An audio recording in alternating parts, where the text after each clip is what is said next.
எங்கோ ஒரு கிராமத்தில் பிறந்து இன்று இவ்வளவு பெரிய கல்வி குழுமத்தை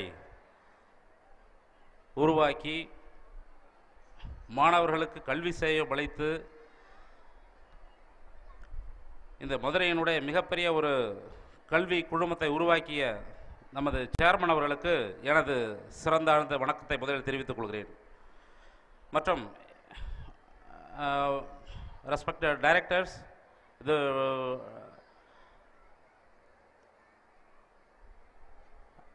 மற்றும் நமது பிலோவ்டு ஆக்டர் மிஸ்டர் ஷாம், அவர் கொஞ்ச நேரத்தில் உங்கள்கிட்ட பேசுவார்.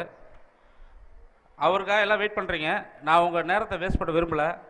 அதனால் உங்களுக்கு என்னால் முடிஞ்சது ஒன்று ரெண்டு சில விஷயங்கள் தெரிஞ்ச விஷயம் சொல்கிறேன். Basically I am a geologist. I'm not a policeman. Basically geologist.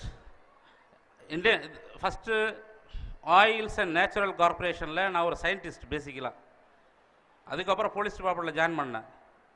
So இதில் இந்த பின்னாடி இந்த பேக்ரவுண்டை பார்த்தா ஒரு நேச்சுரலாக ஒரு பேக்ரவுண்டை கொடுத்துருக்கீங்க நீங்கள்.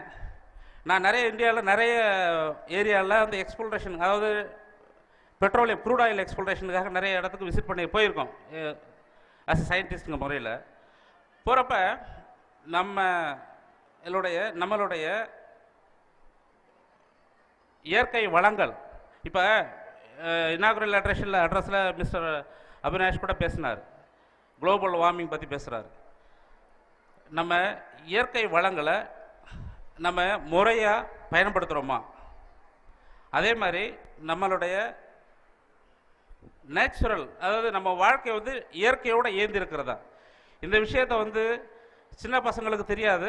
குறிப்பாக பெற்றோர்கள் அவங்களுடைய குழந்தைகளுக்கு அவங்க சொல்லிக் கொடுக்குறப்ப இயற்கையோடு எப்படி ஏய்ந்து வாழ்வது என்பதை பற்றி அவங்களுக்கு கொஞ்சம் சொல்லிக் கொடுக்கணும். உங்களுக்கு இப்போ நம்ம உலகம்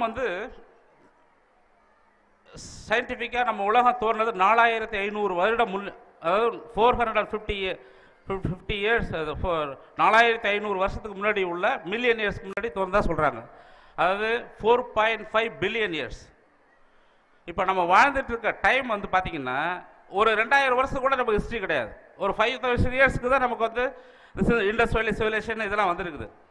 ஆனால் ஒரு 100 இயர்ஸில், அது குறிப்பாக ஒரு 25 வருஷத்தில் பார்த்தீங்கன்னா நம்ம இயற்கையை பர்டிகுலர் நேச்சரை நல்லா கண்ணாமனா டிஸ்டர்ப் பண்ணிட்டாங்க எல்லாருமே.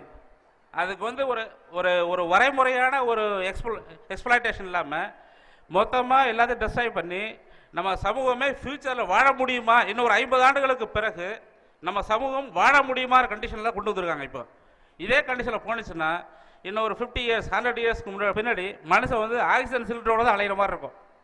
ஸோ அந்த மாதிரி ஒரு இயற்கை, பேசிக்கலாக இயற்கையை நம்ம ரொம்ப டிஸ்டர்ப் பண்ணிகிட்டு இருக்கோம். அந்த மாதிரி இல்லாமல் குழந்தைங்களுக்கு டீச்சர்ஸ் பாடம் எடுக்கும்போது, பேரண்ட்ஸு குழந்தைகளை சொல்லும்போது நேச்சர் லவ்விங்காகவும், எப்படி இயற்கையை டிஸ்டர்ப் பண்ணாமல் பொல்யூஷன் ஃப்ரீயாகவும், அதே மாதிரி வாட்டர், ஏர், எர்த்து இதெல்லாம் டிஸ்டர்ப் பண்ணாமல் நம்ம கன்ஸ்ட்ரக்டிவ் டெவலப்மெண்ட், சஸ்டைனபிள் டெவலப்மெண்ட் அந்த மாதிரி கொண்டு வரதுக்கான முயற்சிகளை இந்த டீச்சர்ஸ் சின்ன வயசுலேருந்து சொல்லிக் கொடுத்து கொஞ்சம் வளர்த்து கொண்டு வரணும். ஸோ அது என்னோடய ரிக்வஸ்ட். டீச்சர்ஸ் பர்டிகுலராக அது பண்ணணும், குழந்தைகளுக்கு சொல்லிக் கொடுத்து கொண்டு வரணும். அதேமாதிரி புக்ஸ் ரீடிங் பார்த்தீங்கன்னா நிறைய இந்த குழந்தைகள்லாம் சின்ன பசங்க புக்ஸ் ரீடிங் ஹேபிட்டே இப்போ இல்லை. செல்ஃபோனை எப்போ தான் நோண்டிகிட்டே இருக்கானுங்க. செல்ஃபோனில் ஒரு லிமிட்டுக்கு மேலே கைடட் ப்ரோக்ராம், அதுக்கு ஒரு லிமிட்டுக்கு மேலே அதில் ஒன்றும் பெருசாக இன்னும் இல்லை. அதனால் நிறைய பயோகிராஃபி, பெரிய மகான்கள், தலைவர்கள், இவங்களுடைய பயோகிராஃபி, அவங்களோட வாழ்க்கை வரலாறு படித்தாதான் பின்னாடி எப்படி இவங்க வாழ்ந்தாங்க, எப்படி டெவலப் பண்ணாங்க, பின்னாடி எப்படி ஸ்ட்ரகிள் பண்ணாங்க, எப்படி பெரிய ஆளானாங்க, சமூகத்துக்கு எப்படி தொண்டாட்டணும், அந்த மாதிரி விஷயங்கள்லாம் நிறைய தெரிய வரும். ஸோ அதனால் உங்களுக்கு புக்கு படிக்கிறதுக்கான ஹேபிட்டை வளர்க்கணும். வெறுமனே எலக்ட்ரானிக்ஸ் மீடியாவில் யூட்டிலைசேஷன் இருந்தாலும் கூட நம்ம நேச்சராக இருக்கிற புக்ஸ் ரீடிங் ஹேபிட்டை நிறைய கொண்டு வரணுங்கிறத என்னுடைய ரிக்வஸ்ட்.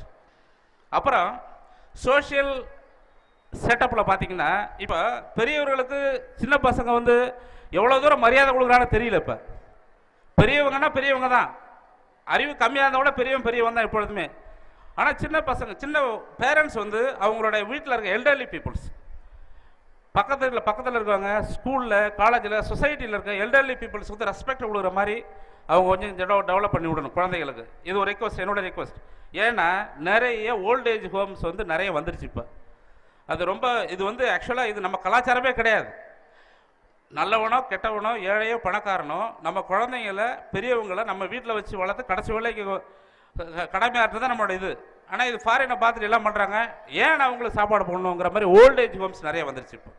ஸோ அந்த மாதிரிலாம் இல்லாமல் நம்மளை வளர்த்து விட்டவங்க நன்றி கடனோட திருப்பி வந்து நம்ம பின்னாடி ஃப்யூச்சரில் அவங்களுக்கு வந்து பண்ணணும் அப்படிங்கிற ஒரு எண்ணங்கள் வந்து சின்ன குழந்தைகள் மனசில் வளர்க்கணும்.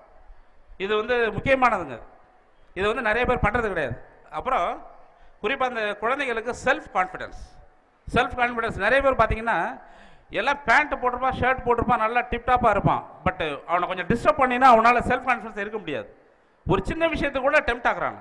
ஸோ அந்த மாதிரி இல்லாமல் நல்ல விஷயங்களை வந்து நிறைய புக்ஸ் படிக்கிறது, நிறைய சொசைட்டியில் மிங்கிள் ஆகிறது, நிறைய அந்த பெரிய லீடர்ஸோடைய கதைகளை கேட்குறது, அப்போ தான் வந்து செல்ஃப் கான்ஃபிடன்ஸ் சொல்கிறோம். அந்த மாதிரி இல்லாமல் வெறுமனே புக்கிஷா இவர் 72 மார்க் எடுத்தாரு, இவர் 74 மார்க், அவன் தான் பெரிய ஆள், அப்படிலாம் கிடையவே கிடையாதுங்க. நீங்கள் இன்னைக்கு தெரிஞ்ச வரைக்கும் நிறைய படித்தவங்களாம் படிக்காத ஆளுகிட்ட வேலை பார்த்துட்டு இருக்காங்க.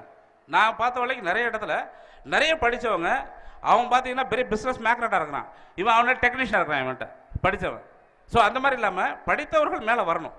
ஸோ அந்த மாதிரி ஒரு எண்ணங்கள் சின்ன வயசில் குழந்தைகளுக்கு, ஏன்னா சின்ன பசங்களுக்குலாம் புரியாது, பேரண்ட்ஸ் டீச்சர்ஸ் இவங்க வந்து அவங்கள கல்டிவேட் பண்ணி கொஞ்சம் கொஞ்சமாக டெவலப் பண்ணி கொண்டு வரணும்.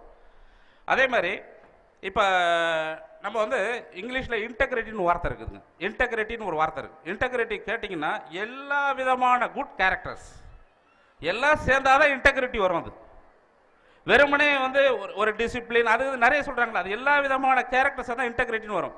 இந்த இன்டெகிரிட்டி ஒவ்வொரு ஸ்டூடெண்ட்டுக்கும் ஒரு குழந்தைகளுக்கு கொண்டு வரதுக்கு ஆசிரியர்களும் சரி பெரியவங்களும் சரி குழந்தைகளுக்கு இன்டெகிரிட்டி செல்ஃப் ரெஸ்பெக்ட் கொண்டு வரணும் அவனுக்கு.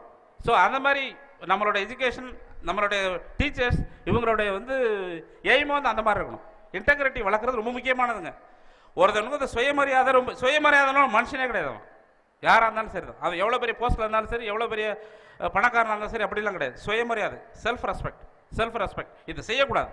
இது வந்து நமக்கு அது சமூகத்துக்கு தீங்கானது. இது வந்து நம்மளுடைய சுயமரியாதை இழுக்கு. அந்த மாதிரி விஷயங்களை தொடயக்கூடாது. ஸோ அந்த வந்து குழந்தைகள் வளர்த்து நீங்கள் கொண்டு வரணும். அது மெயினாக அந்த மாதிரி இது மாதிரி நிறைய நல்ல விஷயங்களை வந்து இந்த மாதிரி ஒரு நர்சரி ஸ்கூல் இந்த இடத்துல தான் நம்ம டெவலப் பண்ணி கொண்டு வர முடியும். இவங்கெல்லாம் பின்னாடி சமூகத்தில் வந்து மிகப்பெரிய ஒரு இப்போ இங்கே இருக்கிற உட்காந்துருக்கவங்க எத்தனோ பேர் அறிஞர்கள் ஆகலாம், எவ்வளோ டாக்டர்ஸ் ஆகலாம், எவ்வளோ ஐஏஎஸ் ஐபிஎஸ் ஆஃபீஸர் ஆகலாம், எவ்வளோ பேர் சயின்டிஸ்ட் ஆகலாம், இல்லை எவ்வளோ பெரிய ரைட்டர் கூட ஆகலாம், இல்லைன்னு சொல்ல. ஸோ அவங்க எல்லாருக்குமே வந்து யார் எப்படி ஆவான்னு சொல்ல முடியாது. ஒரு 10 இயர்ஸ்க்கு முன்னாடி பெரிய ஆளாக இருந்தால் இப்போ சின்னவன் ஆகிட்டான், சின்னவன்லாம் பெரிய ஆள் ஆகிட்டானுங்க. ஸோ வந்து வேர்ல்டு வந்து எப்போ பார்த்தாலும் ஓப்பன் வேர்ல்டு. ஸோ அதனால் சமூகத்தில் குறைந்தபட்சம் சமூகத்தில் எப்படி பழகிறது, எப்படி பேசுறது, எப்படி வளர்றது, அடுத்தவங்களோட ரெஸ்பெக்ட், அப்படி அடுத்தவங்களோட உணர்வுகளை எப்படி புரிஞ்சுக்கிறது, இந்த மாதிரி விஷயங்களை கொஞ்சம் கொஞ்சமாக எஜுகேஷனோட கூட சேர்த்து கொண்டு வந்தோம்னா நம்ம சமூகம் வந்து நல்ல மாதிரியாக வரும். இன்னொன்று இப்போ ஒரு ஃபாரின் கலாச்சாரம், அதாவது ஃபாரினில் என்ன செய்கிறோன்னா அது எல்லாம் கரெக்டு, நம்ம செய்கிறது எல்லாம் தப்புன்னு சொல்லி ஒரு மைண்ட் செட் இருக்குதுங்க. அப்படிலாம் கிடையாது. நம்ம இந்தியன் கல்ச்சர், தமிழ் லிட்ரேச்சர், குறிப்பாக இளைஞர்களுக்கு தமிழ் லிட்ரேச்சர் படிக்க கற்றுக் கொடுங்க. திருக்குறளில் இல்லாத விஷயங்களே கிடையாது.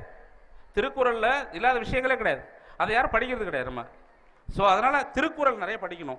திருக்குறளை தமிழ் இலக்கியங்கள், சங்க இலக்கியங்கள் எடுத்து படித்து பாருங்கள். பொழுதுபோகலன்னா டிவி சீரியல் பார்க்குறதுலாம் பொழுதுபோக்குறே கிடையாது. அதெல்லாம் மன உளைச்சல் ஏற்படுது பிற்காலத்தில் உங்களுக்கு. அதனால் வந்து சங்க இலக்கியங்கள் நிறைய, நம்மளோட இலக்கிய வளங்கள் நிறைய இருக்குது தமிழில் குறிப்பாக, அதை படித்து பார்க்கலாம். ஆங்கிலத்திலையும் இருக்குது, தமிழ்லேயும் இருக்குது. அதே மாதிரி நம்மளுடைய இப்போ லேட்டாக வந்து போலீஸ் ஆங்கிளில் பார்த்தீங்கன்னா நிறைய ஸ்டூடெண்ட்ஸ் பார்க்குறதுக்கு நல்லா இருக்கான தவிர மைண்ட் லெவலில் வீக்காக இருக்கிறான். ஸோ அந்த மாதிரி இல்லாமல் மைண்ட் லெவலில் ஸ்ட்ராங் பண்ணணும். யோகா, உடற்பயிற்சி, இந்த மாதிரி விஷயங்கள்லாம் கற்றுக் கொடுத்து சின்ன வயசுல நாளைக்கு ஒரு பெரிய சிட்டிசனை வந்து நல்லா ஒரு நம்ம குடிமக்களை வந்து பெரிய லெவலில் வளர்த்து அவங்க வாழ்க்கை சிறம்பட பெரியோர்கள் இளைஞர்களுக்கும் சிறுவர்களுக்கும் ஒத்துழைக்குமாறு கேட்டுக்கொண்டு இந்த 14வது ஆண்டு விழாவிற்கு என்னை அழைத்து சிறப்பித்த நம்ம சேர்மன், அவங்க டைரக்டர்ஸ் அபிலாஷ், அபினேஷ் மற்றும் டீச்சர்ஸ், ஸ்டூடெண்ட்ஸ், அவங்க எல்லாருக்குமே என்னோட நன்றி தெரிவித்து விடைபெறுகிறேன். நன்றி, வணக்கம்.